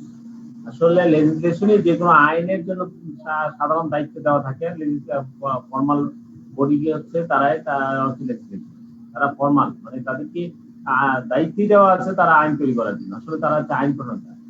যদি আমাদের দেশে কিন্তু কনস্টিটিউশন তাদের দায়িত্ব দিয়েছেন স্যার। হ্যাঁ, কনস্টিটিউশনাল দায়িত্ব, সাংবিধানিক দায়িত্ব, তাদের ক্ষমতা, দায়িত্ব এবং ক্ষমতা, আইন প্রণয়ন করবে। স্যার প্রেসিডেন্ট যদি কোনো অর্ডিন্যান্স করে ওইটাও কি আন্ডারে পড়বে? লেজিসলেশন আন্ডারে পড়বে। যখন সংসদ না থাকেন তখন সেই কাজটা উনি প্রেসিডেন্ট করবেন, ঠিক আছে, সেটা লেজিসলেশন আন্ডারে পড়বে। তাহলে এই যে আমাদের দেশে কিন্তু একটা কনসেপ্ট কিন্তু ভুল। আপনি দেখবেন আমাদের দেশে যারা মেম্বার অফ পার্লামেন্ট, তারা ওনারা কাজ কি, ওনারা কাজ গ্রামে কোন জায়গায় কি হচ্ছে, কোন জায়গায় আপনার উন্নয়ন হবে, কোথায় কাজ করতেছে, উদ্বোধন করবে, সব কাজ থেকে ওনারা দায়িত্ব পালন করে। আসলে ওনাদের কাজ কিন্তু ওইগুলা না। ওনার কাজ হচ্ছে আপনার রুলস রেগুলেশন তৈরি করা, কনস্টিটিউশনাল পাওয়ার হচ্ছে তাদের এটা। তারা সংবিধান নতুন করে আইন তৈরি করতে পারে। স্যার মেইনলি কিন্তু স্যার মেম্বার অফ পার্লামেন্ট হওয়ার জন্য সবচেয়ে উপযুক্ত। হ্যাঁ, কিন্তু আমাদের দেশে হয় কি ব্যবসায়ীরা সব এমপি হয়। কিন্তু কারণ কি, আপনি যদি সেই চিন্তা মাথায় রেখে যদি আপনি কাজ করতেন তাহলে তো তারা হতে পারতেন না। আপনি যখন ভোট দিবেন তখন আপনার কাজ কি, আপনাকে বুঝতে হবে সে কি আইন প্রণয়ন করার মতো ক্ষমতা তার আছে কিনা। সে যে ভোট দিচ্ছে এই আইনের পক্ষে বিপক্ষে নতুন করে আইন তৈরি করে ফেলতেছে। হ্যাঁ, আমি যখন মাঝে মাঝে আমি এই জিনিসগুলো যখন আগে বুঝতাম না, এখন চিন্তা করি যে আসলে কতটুকু ক্ষমতা। আপনি চিন্তা করেন, আপনি সারা জনম আপনি যত কাজ করেন, যত প্রফেশনাল অ্যাকাউন্টেন্টরা কাজ করো, যত ইঞ্জিনিয়াররা কাজ করো, তারা যা কাজ করবেন সব কাজে একটা আইন তৈরি করে দিলেন। সব ইঞ্জিনিয়ার মনে করেন যে ফাঁসিতে চলবেন এই কাজ যারা করছে। তাহলে এরকম যদি সে আইন তৈরি করতে পারেন, সে কিন্তু আইন করার ক্ষমতা তার রাখে, ঠিক আছে। সুতরাং যে কোনো ক্ষেত্রে তারা আইন তৈরি করতে পারে, আইন যে কোনো সময় নতুন করে আইন চেঞ্জ করতে পারে। স্যার আমাদের এমপিদের কিন্তু স্যার ওই ক্ষমতাটা নাই। ওরা কিন্তু সরকারি ভাবে কোনো প্রস্তাব আসলে ওরা বিরোধিতা করতে পারে না। না, পারে না স্যার, পারে না। তাদের ভোটের ছাড়া তো আপনার হবে না, ভোট পাস হবে না। স্যার ওনারা বিরোধিতা করতে পারবে না। যদি সরকারি ভাবে কোনো আইন আসে, কোনো এমপি সেটার বিরুদ্ধে ভোট দিতে পারবে না। যদি ভোট দেয় তাহলে এমপি পারবে না স্যার, তাহলে তার সংসদ সদস্য বাদ হয়ে যাবে। সে যদি বিরোধিতা করে তাহলে সংসদ সদস্য বাদ হয়ে যাবে। সেটা দলীয় ক্ষমতা, দলীয়। না স্যার, এটা কনস্টিটিউশনে বলা আছে। হ্যাঁ, আপনি ভোট, আপনি নেগেটিভ ভোট দিতেই পারবে না, কে বলছে নেগেটিভ ভোট দিতে পারবে না? ভোট দেওয়া যাবে না তো স্যার? স্যার ভোট দেওয়া যাবে স্যার, কনস্টিটিউশনালে বলা আছে স্যার। কোন এমপি যদি সরকারের দলীয় এমপি হয়, যদি সরকারের বিরুদ্ধে বলে তাহলে তার সংসদ সদস্য বাতিল হবে। সরকারের বিরুদ্ধে বলবে না তো, সে আইনের বিরুদ্ধে, মানে এটা পক্ষে বিপক্ষে বলবে। তো পার্লামেন্ট প্রধান যিনি, উনি কোন যদি প্রস্তাবনা আর উনি যদি এটা না বলে, উনি তো প্রস্তাবনা করে নাই। আপনি কি আইন স্যার যদি কোনো মিনিস্টার কোনো প্রস্তাব করে সেটাও পারবে না স্যার। কোন দিকে পারবে না স্যার, এটা কনস্টিটিউশনে ক্লিয়ারলি বলা আছে। এটা 63 তে বলা আছে মেবি। হ্যাঁ, এটা হচ্ছে যে আপনার দলীয় প্রধান যদি কোনো কিছু করে সেটার বিরুদ্ধে উনি করতে পারেন না। দলীয় প্রধান নট অনলি দলীয় প্রধান স্যার, এটা যদি কোনো ওই দলের সে তার দলের বিরুদ্ধে কিছু বলতে পারবে না স্যার, তার দলের বিরুদ্ধে। দলের বিরুদ্ধে করতে পারবে। আমাদের আলোচনাটা স্যার লেজিসলেশন নিয়ে স্যার। হ্যাঁ, তাহলে লেজিসলেশনের মধ্যে স্যার আমাদের যেটা বলা হচ্ছে যে আইন প্রণয়ন করতে পারে না, বিষয়টা এমন না স্যার। আমাদের Ministry of Law, Justice and Parliamentary Affairs এ একটা উইং আছে, সেটা হচ্ছে ড্রাফটিং উইং। ড্রাফটিং এর কাজই হচ্ছে আইন তৈরি করা। কারণ এবং সেখানে দেশের আইন বিশেষজ্ঞগণ এবং আইনের উপর উচ্চতর প্রশিক্ষণ প্রাপ্ত, দেশে বিদেশে উচ্চতর প্রশিক্ষণ প্রাপ্ত এবং এই বিষয়ে উচ্চতর বিশ্ববিদ্যালয়ের ডিগ্রি এবং মেধাবী ছাত্র যারা এবং তারা বিসিএস ক্যাডার পরীক্ষার মাধ্যমে তারা সেখানে নিয়োগ প্রাপ্ত হয় এবং তারা সেখানে এই আইন প্রণয়নের কাজটা করে। আমাদের কোনো সংসদ সদস্যের সরাসরি আইন প্রণয়ন করতে হবে এরকম কোনো বিষয় না স্যার। না, সরাসরি সংসদ সদস্য তারা তাদের ভোটের মাধ্যমে বা তাদের সঠিক ইয়ার মাধ্যমে হবে, ডিসিশনের মাধ্যমে হবে। আপনি কাজ করার জন্য তো আপনার আলাদা লোক আছেই, তারা থাকবেই। সঠিক স্যার, একটা বিষয়ে যখন নাকি আইন প্রণয়ন করার প্রয়োজনীয়তা পড়ে তখন এই বিষয়টা শুধুমাত্র সংসদে আলোচনা হয়। হ্যাঁ, বাকি বিষয়টা করার জন্য আমাদের দেশে একটা প্রতিষ্ঠিত অর্গানাইজেশন রয়েছে এবং তারা সেই কাজটা করেছে। এই জন্য তো চলতেছে, নাহলে তো চলতো না। এই জন্য মানে প্রসেসটা হচ্ছে এরকম যে আসলে যার যেটা করা দরকার, এই যে গভর্নেন্সের যে জায়গায় অভাবটা আসলে ওই জায়গায় চলে গেছে। ঠিক আছে, মেইন প্রবলেম হচ্ছে আমাদের দেশের এটা। আমাদের যার যে কাজটা করা দরকার সে সঠিকভাবে সেই কাজটা আমরা করতে পারছি, এটা হলো প্রবলেম। আর কোনো প্রবলেম সবাই সবকিছু তো হচ্ছে, কাজ হচ্ছে, সবই হচ্ছে, কোনো কিছু থেমে নাই। তাহলে আমরা বললাম তাহলে লেজিসলেশন মানে কি? লেজিসলেশন হচ্ছে তাদেরকে ফর্মালি তাদেরকে একটা ক্ষমতা দেওয়া আছে যে এই ক্ষমতার মাধ্যমে তারা একটা বডি, এই বডির মাধ্যমে তারা কি করবে, নতুন করে কোনো আইন, কোনো ইনেক্টমেন্ট করবে। ইনেক্টমেন্ট করার দায়িত্ব হচ্ছে তাদের। হ্যাঁ, আমাদের দেশের হচ্ছে এটা হচ্ছে পার্লামেন্ট। আমাদের দেশের হচ্ছে পার্লামেন্ট, তারা কাজ করবেন। হ্যাঁ, তাহলে এই পার্লামেন্টের যারা সদস্য, সেই সদস্য যে প্রসেস, সেটা লেজিসলেশন প্রসেস আছে। আবার আরেকটা লেজিসলেশন কিভাবে হবে, হ্যাঁ, যেটা আপনি বললেন ড্রাফটিং, এই যে প্রথমত ইনিশিয়েটিভ করবে, ড্রাফটিং করবে, সেটাকে আপনার আলোচনা করে সেটা আপনার হচ্ছে সংসদীয় কমিটি আছে, সেই কমিটিতে পেশ করবে। কমিটি সেটা রিপোর্ট তৈরি করবেন, রিপোর্ট তৈরি করে সেটাকে আবার সংসদে পাঠাবেন। সেই সংসদে থেকে সেটা সর্বশেষ এটা পাস হবে। এই হচ্ছে লেজিসলেশন প্রসেস। ক্লিয়ার? তাহলে আমরা প্রসেস তো দেখে নিব আমাদের বই থেকে। ইংলিশ ল আমরা যে 5টা সোর্স করছি, এখন ইংলিশ ল যারা ফলো করে না স্যার তাদের জন্য বলেন। ইংলিশ লর যে 5টা সোর্স করছি, তো পৃথিবীর অন্য যে দেশে যারা ইংলিশ ল ফলো করে না তাদের জন্য কি এই 5টা সোর্স থেকে লটা ক্রিয়েট হয় স্যার? না, তাদের তো বা এখানে কি তাদের সিস্টেম তাদের দেশের এক একটা শিক্ষা এক একটা এক রকম হতে পারে, অলমোস্ট সিমিলার, কিন্তু চেঞ্জ তো হতেই পারে, যেটা ওইটা না। আমাদের দেশে আমরা ইংলিশটা ফলো করি, এই জন্য আমরা ইংলিশটাই পড়ি। ক্লিয়ার? হ্যাঁ, নেক্সট বলেন তাহলে ইউরোপিয়ান ল কি, এই সম্পর্কে একটু আলোচনা করেন। ইউরোপিয়ান সম্পর্কে অনেকেই হয়তো জানেন, বা ইউরোপিয়ান কমিউনিটি কি আমরা বুঝি। হ্যাঁ, একটু আলোচনা করেন ইউরোপিয়ান ল। ইউকে তো আর ইউরোপিয়ান ইউনিয়নে নাই স্যার, তাহলে কি স্যার ইউকের জন্য ইউরোপিয়ান সব ল আর ইয়ে হবে? বলেন, আবার বলেন, বুঝি নাই স্যার। ইউকে তো স্যার এখন আর ইউরোপীয় ইউনিয়নের মধ্যে নাই স্যার, বের হয়ে গেছে। তাহলে স্যার ইউরোপীয় ইউনিয়নের সবগুলো ল কি স্যার ইউকের জন্য সদস্য হবে না? এটা থাকবে না, এটা তাদের আগে থেকে নেওয়া, তো ওই বই থেকে টেক্সট নেওয়া। যেহেতু তারা ইউরোপীয় ইউনিয়ন থেকে বেরিয়ে গেছে, তাদের আর এটা থাকবে না। ঠিক আছে, আর এটা আমাদের জন্য খুব বেশি জরুরি না। ঠিক আছে, নেক্সট হচ্ছে আদার সোর্সেস।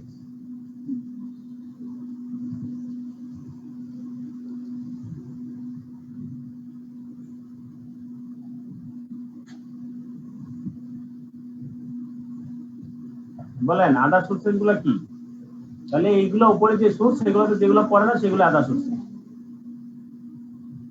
দেন আমরা একটু আরেকটু সামনে একটু আগাই।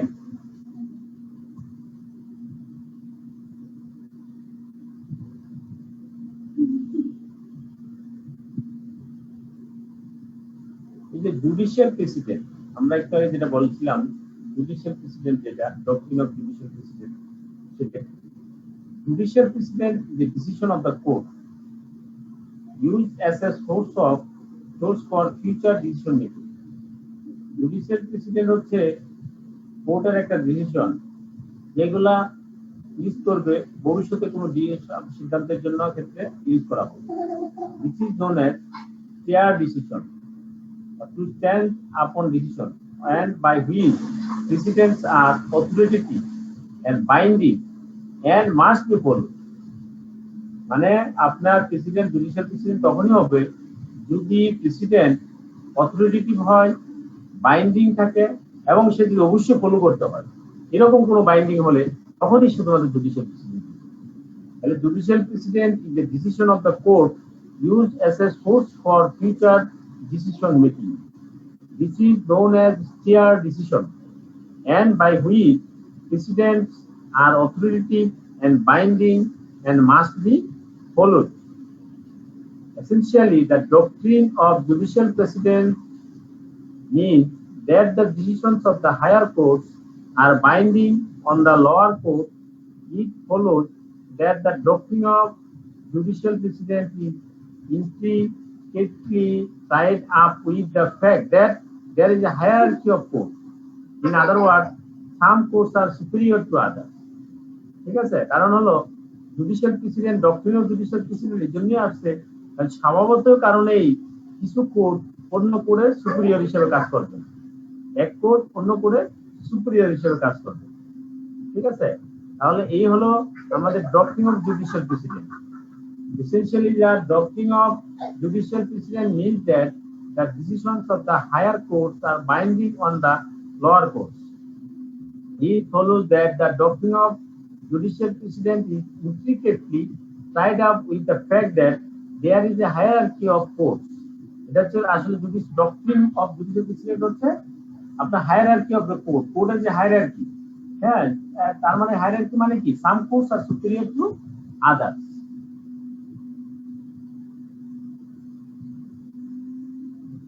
তাহলে আমরা জুডিশিয়াল প্রেসিডেন্ট সম্পর্কে মোটামুটি আমরা clear. Importance of previous case can depend to a substantial extent upon whether it becomes a binding or merely a persuasive precedent. হ্যাঁ, তো আগের যে এটা কেস ছিল সেই কেসের গুরুত্ব ক্যান ডিপেন্ড, আপনার নির্ভর করবে to a substantial extent upon whether it becomes a binding or merely a persuasive precedent. A binding precedent is one which a later court is legally bound to follow. A later court may follow a persuasive precedent, but it is not legally bound to do so. The role today basically is that previous decisions of the higher court are binding on lower court in future cases. Therefore, Supreme Court decisions are binding on all lower courts in future cases on the same material fact. The Supreme Court is free to deviate from its own earlier decisions, but in practice rarely does so. ঠিক আছে, এই হলো আমাদের judicial president, doctrine of judicial president সম্পর্কে যদি পরীক্ষা আসে তাহলে আমরা এই কয়েকটা কথা লিখতে হবে।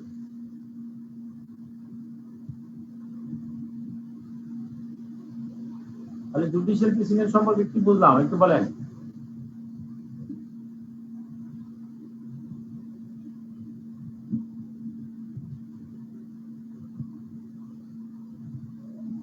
Judicial president Sir, judicial precedent is a decision of the court used as a source or reference for future decision.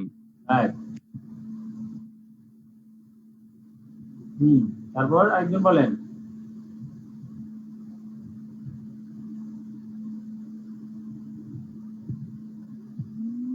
Next বলেন।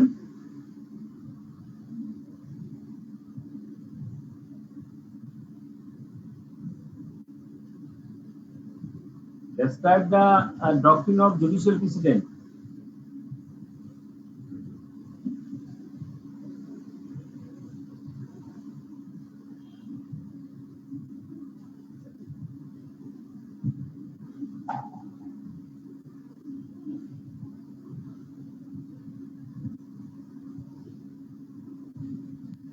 স্যার জুডিশিয়াল প্রেসিডেন্ট আরেকটু ডেসক্রাইব করতে চাই। আপনারা বলেন, দু একজন বলেন না, আপনারা বললে তো একজন আপনাদের মুখ থেকে যখন শুনবেন তখন জিনিস আরো সহজ হয়।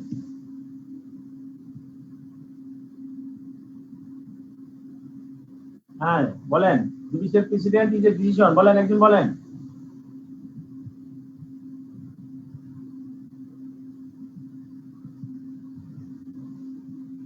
স্যার রায় দেওয়ার ক্ষেত্রে পূর্ববর্তী কেসগুলোর উদাহরণগুলো ফলো করো স্যার।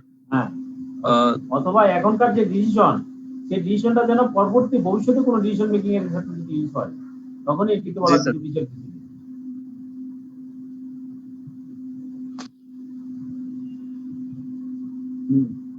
আরেকজন বলেন তাহলে কি পাইলাম, এবং সেটা কি জুডিশিয়াল প্রেসিডেন্ট হচ্ছে একটা অথরিটি, তাকে মানে ক্ষমতা দেওয়ার মানে ক্ষমতার মাধ্যমে দেওয়া হয়েছে আছে and binding and must be followed, এবং সেটা কি আছে তারপর বাইন্ডিং আছে এবং এটা ফলো করতেই হবে, এরকম মানে যদি বাইন্ডিং থাকে তখনই তাকে জুডিশিয়াল প্রেসিডেন্ট হবে, নতুবা হবে না।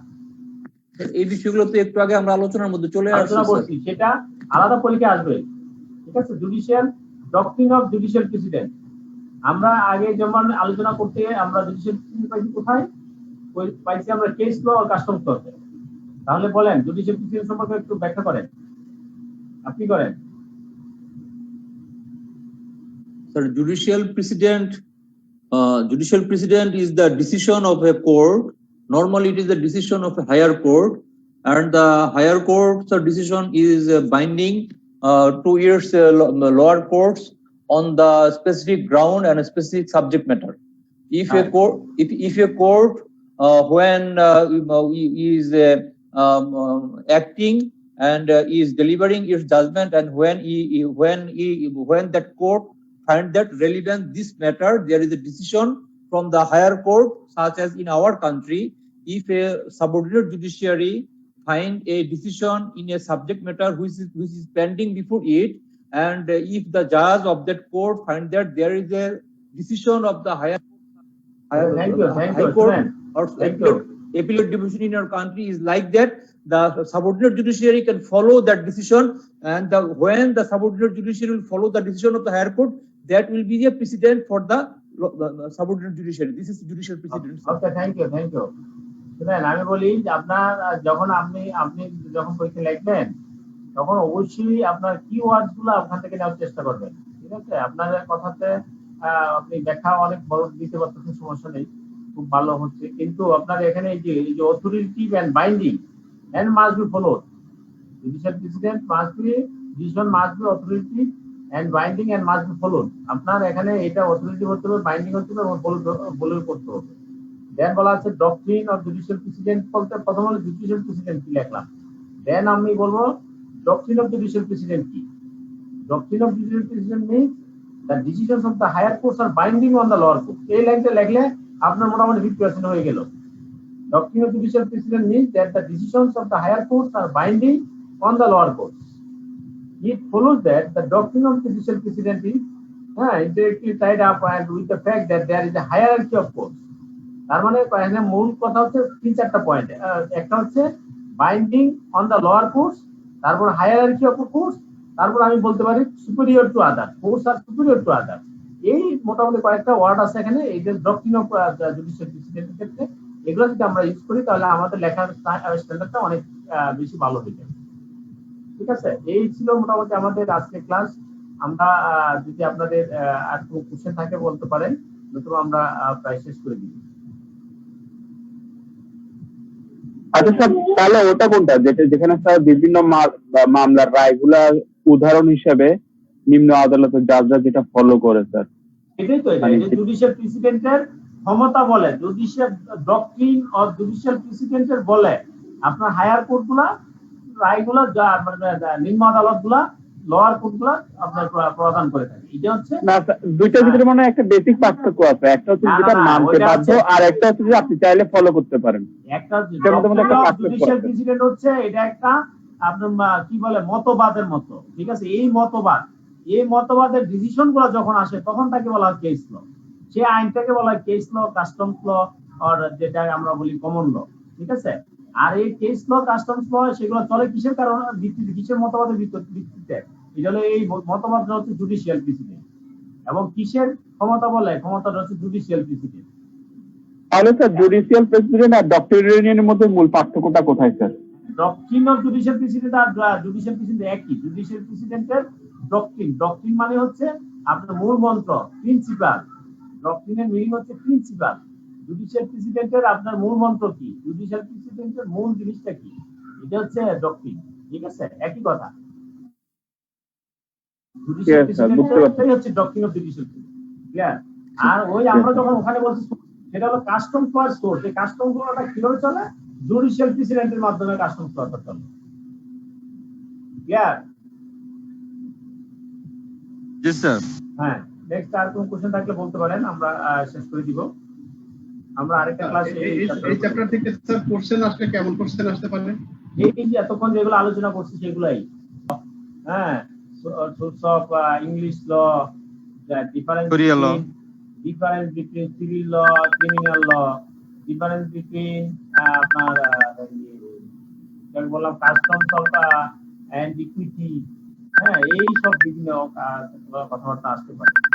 আর কোশ্চেন তো কোশ্চেন আসলে আইসিএম এর অনেক কোশ্চেন ক্ষেত্রে আমার কমেন্ট থাকেই সবসময়। কোশ্চেনগুলো স্যার দেখলাম, কোশ্চেনগুলো স্যার ন্যারেটিভ না, কোশ্চেনগুলো শর্ট টাইপ কোশ্চেন। হ্যাঁ, এখানে ন্যারেটিভ করে, ন্যারেটিভ গুলো তো ঠিক না। যেমন এই চ্যাপ্টার থেকে এখন এক প্রশ্ন আছে, describe the history of law international. এখন ইন্টারন্যাশনাল ল হিস্ট্রি কত আপনি কি আলোচনা করবেন, কত আলোচনা করবেন? স্পেসিফিক হতে হবে। আমার কথা হলো কোশ্চেন আর সিভিল ল এবং ক্রিমিনাল ল এর ডিফারেন্স যে স্লাইডটাতে এটা একটু দেখাবেন। নেক্সট ক্লাস আজকে আর পারবেন না, জাস্ট স্লাইডটা একটু শো করেন। এই স্লাইডগুলো কি আমাদের গুগল ড্রাইভে নাই? স্যার সময় শেষ হয়ে গেছে স্যার, তাহলে স্যার আপনি তো শেয়ার করছে একটু আগে, ওইটা ডাউনলোড করে নিলেই হবে। হ্যাঁ তাই তো, স্যার তো একটু শেয়ার করছে, ওইটা ডাউনলোড করে নিলে আপনি আপনি এটা আমরা দেখাবো, এটা আপনাদেরকে দেওয়া আছে, কারণ আমি এটা ইনস্টিটিউটকে দিছি, তো আইসিএমএ কে দিছি, আইসিএমএ আপনাদেরকে দেওয়ার জন্য দিছি। এই যেগুলো দেওয়ার জন্য দিছি তারা তো অবশ্যই দিবে, ঠিক আছে? ওগুলা দিয়ে দিছি আপনাদের। Thank you sir. এখন এর ভিতরে আপনাদের কোনো কোশ্চেন থাকলে 2 মিনিট 1 মিনিটের সময় আমরা নিতে পারি। আমরা সামনের ক্লাসে কি পড়বো স্যার? সামনের ক্লাসে বাকি যে পার্টগুলো আছে, ডক্ট্রিন অফ জুডিশিয়াল প্রেসিডেন্ট শেষ করলাম।